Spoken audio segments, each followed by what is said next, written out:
Alam mo ba na si Senator Alan Peter Cayetano naniniwala na dapat maging patas ang Senate Impeachment Court sa pamilya Duterte?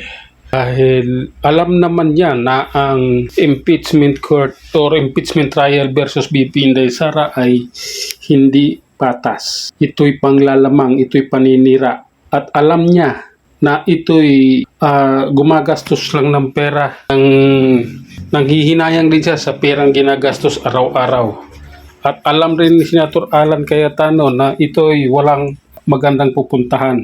Dahil ito'y paninira nga lang at ang gusto nga niya ay sana matapos na or ano pa. Dahil ang mga testigong hinaharap nila ay walang mga kwenta. Puro lang kasinungalingan, puro scripted. Yung iba lumayas na, hindi na umatras na, hindi na nga umano, di ba? Hindi na umattend sa hearing. Dahil sa pagdating sa cross-examination, doon kasi ang pinakamahirap. Kailangan doon ay yung mga sinabi mo nung una patuloy at walang pagkakamali. Dahil pag nagkamali ka sa mga sinabi mo, ibig sabihin no, nagsisinungaling ka. Kaya sabi nga niya, maging patas sa pamilya Duterte.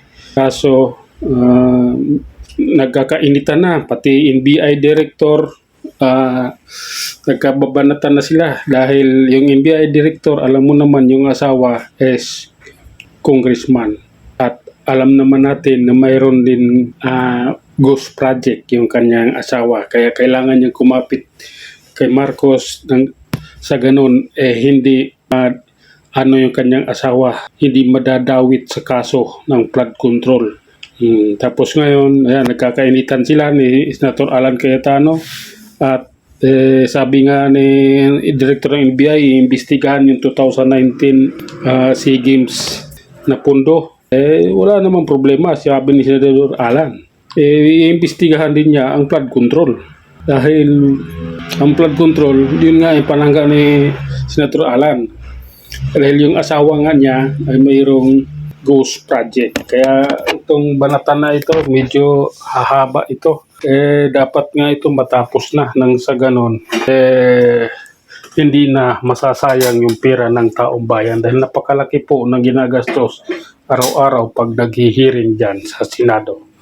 Ngunit ganoon pa man, sana matapos na at yung kanilang mga script na sa witness ay tapusin na rin dahil wala naman talagang magandang kahihinatnan.